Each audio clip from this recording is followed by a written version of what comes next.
Back tonight, John in Focus. Now, let's evaluate the ANC's policy proposal on how it plans to curb corruption with Dr. Oscar van Heerden, Deputy Vice Chancellor at the University of Fort Hare and Scholar of International Relations.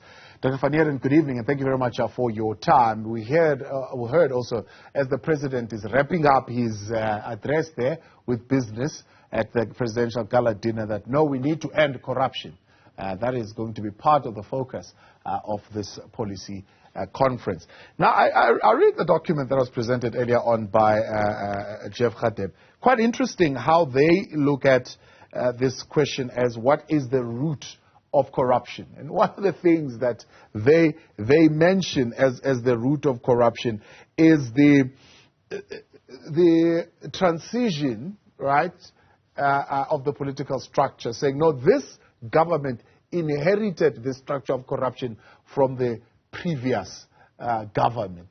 I mean, how true is that? And maybe it is. And is that a good enough excuse to say, well, this is why we are corrupt, because we inherited a structure and networks and systems and a culture of corruption that existed within the apartheid state? Yeah, good evening, Thabo. I mean, the truth is that it's not a good enough reason. Let's be clear. Two wrongs don't make a right. Having said that, I mean, of course, when we look at the political economy of corruption, the history of corruption, it is true that indeed it didn't start in 1994. This is true. We know that the apartheid government was very corrupt and that there was a lot of underhand businesses that was going on in defense of that inhumane system.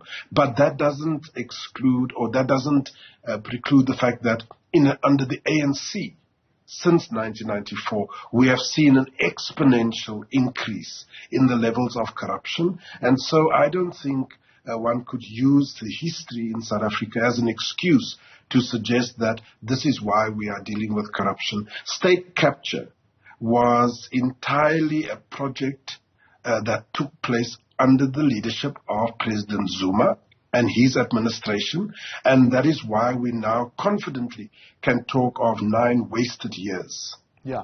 They go on further and say, one, there's a societal problem also. Societal relations are a problem here, where we esteem very high people who've got nice things, right?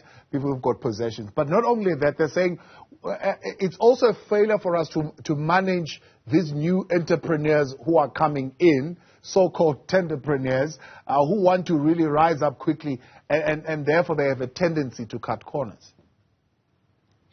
Look, let me put it this way, Thabo. The issue is that we try to put in place, as we move to a democratic era in 1994, we try to put in place a number of processes, procedures to ensure that we don't necessarily follow the predetermined history of post-colonial African countries, where you get into a debt trap, it results into shortcuts, and then it results into corruption, and before you know it, you are at the doorstep of the IMF and the World Bank. Now, we were so preoccupied with that we brought in a whole bureaucracy of red tape and many other things to ensure that corruption doesn't happen. But the one issue, the one element that we didn't factor in is exactly as you say, the issue of money. And the fact that everyone wants it. Everyone wants to create wealth. Everyone wants to be able to provide for their families.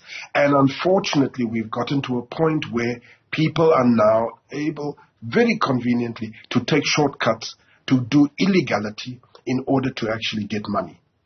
Now, this many people will probably agree with, and I wonder if the ANC will be able in these next coming days to talk about this, what they call the criteria of accession of political, or into political office rather, of individuals who have no other means of advancing themselves but through political office. And so they use political office for them to establish themselves and create lavish lifestyles.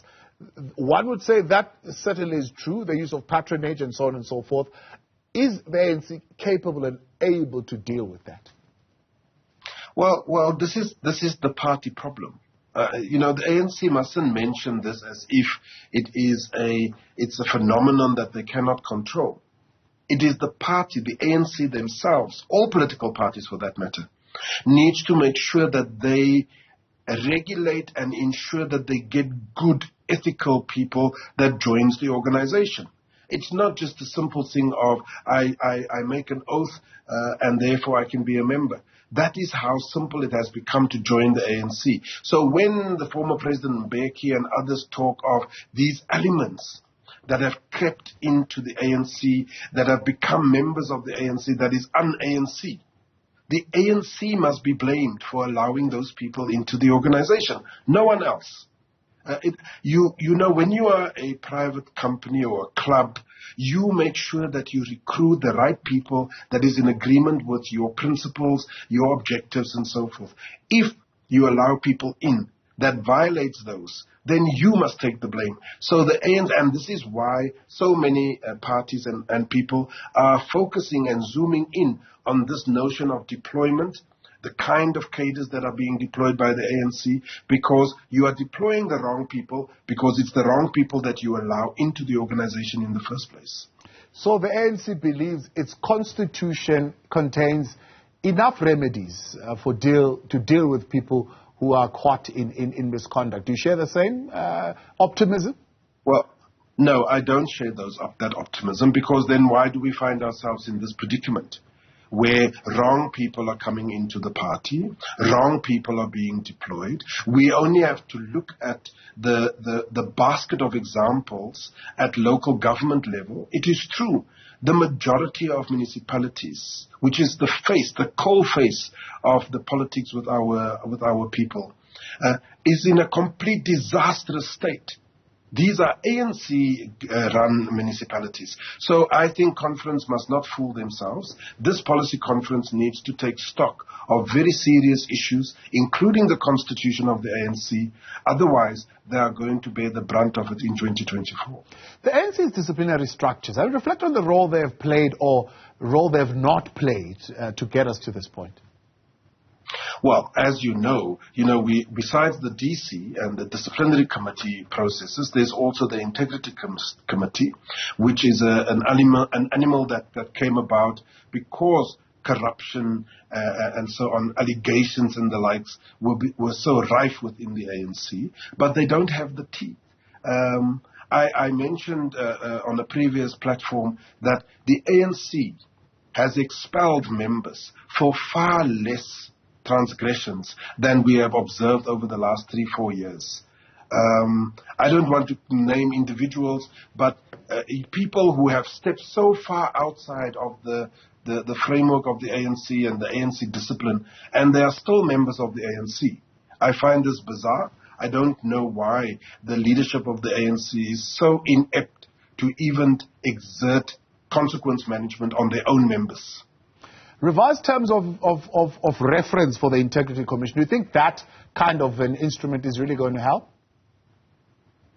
Well, it's only going to help if it has the political will and the backing of the leadership. In other words, the National Executive Committee. Remember, the NEC is the highest decision-making body between elective conferences. Now, if there is divisions within the NEC, if there are members in the NEC that is being accused, that is being charged, that is in court, that is prosecuted, then there will never be support for a revised terms of reference of these committees. So I think the ANC must stop playing politics, stop just using English, and actually start getting the work done.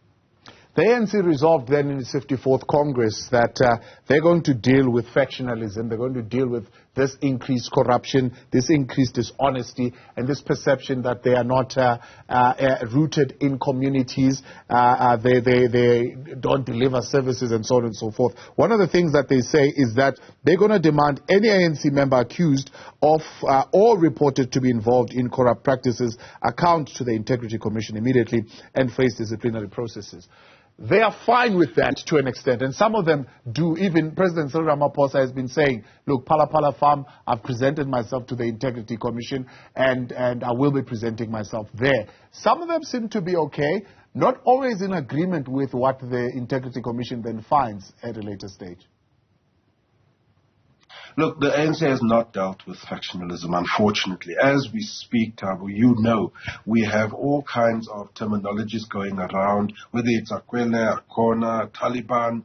I mean, it just gets more and more fractious as we speak towards policy conference, and I agree, and I would imagine as we move towards the elective conference in December, just more groupings mushrooming, all serving their own narrow interests. And not necessarily the interests of South Africans. And so I don't think it has been managed. And the fact of the matter is that, unfortunately, an ANC that is continuously infighting, continuously fighting with itself, is not serving the objective of actually providing a better life for all. Do you think this particular resolution will also maybe be what do they call refined? And I know KZN in particular has a challenge with this one when it comes to President Jacob Zuma. Publicly disassociate the organization from anyone, whether business donor, supporter or member, accused of corruption or reported to be involved in corruption. I think it's a step in the right direction. I think it's going to get a lot of pushback. The fact that there are provinces that are already challenging the step-aside rule, which is unthinkable. Those that are facing charges, that are being prosecuted, must not allow the ANC's name to be dragged with them, and therefore they need to step aside. I don't understand what is complicated about this, but it is going to become the focal point of this policy conference because there are certain groupings in the ANC that are hell-bent in wanting to embarrass President Ramaphosa and those that support him. Dr. Van Heerden, appreciate your time as always. Thank you so much for coming on. Dr. Oscar Van Heerden, Deputy Vice Chancellor at the University of Fort Hare and Scholar of International Relations. That's where we'll leave it for tonight. When in Focus.